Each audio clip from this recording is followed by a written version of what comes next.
नमस्कार दोस्तों, मेरा नाम है तेज प्रताप। स्वागत करता हूं आपका फुल स्कोर के इस प्लेटफॉर्म पे। दोस्तों, जैसा कि आपको पता है, एसएससी सीजीएल की आंसर की रिलीज़ हो चुकी है और जैसे ही आंसर की रिलीज़ हुई तो ढेर सारे बच्चे जो स्टूडेंट्स हैं मेरे, उनका लगातार मैसेज आने लगे। ठीक, और जैसे ही मैसेज आना शुरू हुआ, मैंने सोचा कि क्यों ना एक गूगल फॉर्म बनाया जाए जिसमें आपका स्कोर लिया जाए। तो अभी तक जो मेरे पास स्कोर आए हैं वो ज़्यादा बच्चों के नहीं आए हैं, सिर्फ और सिर्फ 88 बच्चों के हैं। ढेर सारे वो बच्चे हैं इसमें जो ऑलरेडी मेरे AA बैच के स्टूडेंट्स हैं और कुछ उनके फ्रेंड्स वगैरह जिनसे उन्होंने फॉर्म शेयर किया है।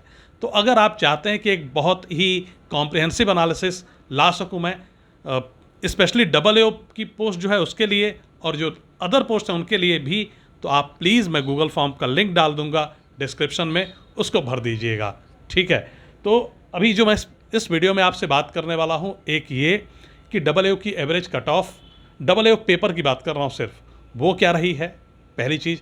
दूसरा, मेरे बैच से average cut off average score कितना रहा है, ठीक है, और हाईएस्ट कितना स्कोर किया है, जो मेरे पास डेटा है उसके हिसाब से बच्चों ने मेरे बैच से कितना स्कोर है, तो आपको एक थोड़ा सा आइडिया लगेगा कि हाँ स्कोर क्या रहा है एवरेज। लेकिन जब एक बड़ा सैम्पल साइज़ मेरे पास इकट्ठा होएगा आप लोगों का, तभी मैं एक प्रॉपर कन्विक्शन के साथ आपको बता पाऊँगा कि आप कितना हद तक मतलब सिलेक्शन के चांसेस हैं आपके। तो इसलिए फॉर्म ज़रूर भर दीजिए। ठीक है, तो चलिए बिना डिले के सीधा मैं चलता हूँ डेटा पे। ठीक है, मुकेश अंबानी ने कहा था data is the new oil, तो आइए उस डेटा को खंगालना शुरू करते हैं। तो दोस्तों, जो हाईएस्ट स्कोर रिपोर्ट किया है इस फॉर्म में, गूगल फॉर्म में, AA के पेपर में 178, मेरे बैच से नहीं है वो बच्चा। तो आई डोंट नो लाइक क्या पढ़ा है उसने और कितनी मेहनत की है। ठीक है, खैर उसके स्कोर जो बाकी सब्जेक्ट्स में भी हैं वो भी ऐसे हैं कि शायद वो ऑल इंडिया रैंक 1 हो जाए AA में, अगर वो बच्चा लेता है तो। ठीक है, राइट। उसके बाद जो मेरे पास स्कोर है बच्चों, वो है 147 का, ऑब्वियसली मेरे बैच से है वो। ठीक है, इसके बाद 147 है। ठीक है, राइट। फिर मेरे पास स्कोर है 142 का, और जो बच्चे के नंबर हैं वो हैं 681 टोटल। तो बहुत तगड़ा स्कोर है। सिलेक्शन ऑब्वियसली 100% पक्का है। बस जो कहते हैं हम टियर 1, उसमें पास हो जाए वो, मतलब बस उसको पासिंग मार्क्स मिल जाए। तो ये जो दोनों बच्चों की मैंने बात की, तो जो हाईएस्ट नंबर रहा है 147 रहा है। 140 के रेंज में बहुत कम बच्चे हैं, जो फैक्ट है। अब 1 महीना ही पढ़ा था सभी बच्चों ने, 1 महीना पहले ही वो बैच और एडमिशन आपका जब टियर 2 का रिजल्ट आया, तो this is the highest score that they have been able to achieve. अगर मैं बात करता हूँ इस पूरे डेटा के हिसाब से, ठीक है, एवरेज स्कोर की जो AA पेपर में रहा है, वो रहा है दोस्तों, just a second, let me check it, 106 के अराउंड। लेकिन अब ये वो बच्चे हैं जो बहुत ही मेहनत से पढ़ाई कर रहे थे AA की, इसमें से ढेर सारे वो बच्चे हैं।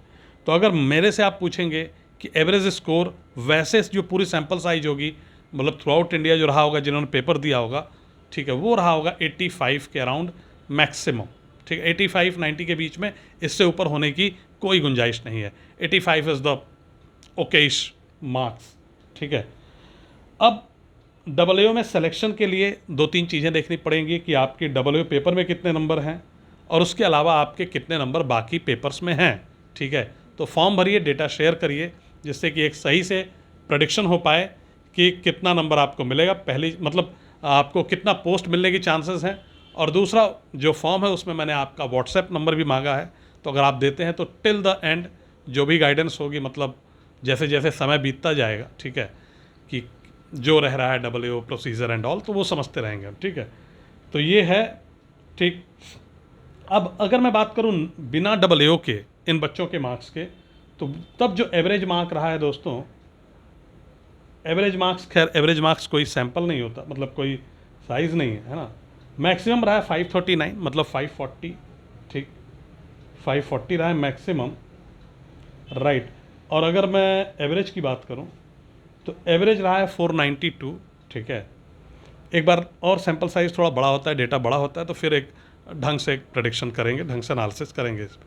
ठीक है, स्पेशली कोशिश करेंगे कि हम लोग एक एवरेज स्कोर जो आपका मतलब डिस्क्रिप्टिव के पेपर में आ सकता है, उसके बावजूद भी, मतलब अगर एवरेज स्कोर आपको मिलता है तो कौन से स्टेट मिलने के ज़्यादा चांसेस हो सकते हैं, ज़्यादा प्रॉबिलिटी हो सकती है, ये सारी चीज़ें देखेंगे। Right, thank you everyone. यहीं पे इस वीडियो को मैं ख़त्म करता हूँ। जिन बच्चों के मार्क्स बहुत अच्छे नहीं आए, तुरंत तैयारी पे लग जाइए, बहुत समय है आपके पास। और देखिए एसएससी में एक बहुत ही खास बात है, अभी दो एग्जाम्पल्स मैंने देखे। एक बच्चे की रैंक अंडर 100 के अराउंड, ठीक है, लोकेश राजुस्त, लड़के ने 5 साल से तैयारी कर रहा था, ठीक है, तो उसके पहले भी सेलेक्ट हुआ, खैर अभी डब्ल्यू पोस्टेड है, फिर all India rank under 100, W में तो अंडर 10, ठीक है। तो एक ये बच्चा देखा मैंने। अभी दूसरा एक बच्चा, अभी उसकी डिटेल भी मैंने आपसे शायद शेयर की थी, ठीक है, उसके नंबर जो थे, मतलब वो भी बेचारा 4-5 साल से इंजीनियरिंग करके तैयारी कर रहा था, महाराष्ट्र का लड़का, एक्चुअली 6 साल के अराउंड, ठीक है। पहली पोस्टिंग टीए के रूप में हुई, टैक्स असिस्टेंट, फिर दूसरी डबल और अभी यूपीएससी ईपीएफओ उसने क्लियर किया। तो मतलब कहने का मतलब ये है कि एग्ज़ाम चाहता है कि आप लंबा समय दो, क्योंकि छोटे रेस के लिए ना बहुत सारे लोग इस एग्ज़ाम में आएंगे, तो कुछ लोग लकी हो सकते हैं, लेकिन अगर डेफिनेटली लकी होना है तो आपका प्लान होना चाहिए कि यार जब तक सिलेक्शन नहीं होगा मैं छोड़ने वाला नहीं हूँ, और अपनी गलतियों पे काम करते करते, ठीक है। तो ये स्टार्ट कर दीजिए तैयारी, ढंग से तैयारी करिए, ठीक है, और बस तैयारी करते रहिए, that is the only key. Thank you everyone, have a nice day, bye.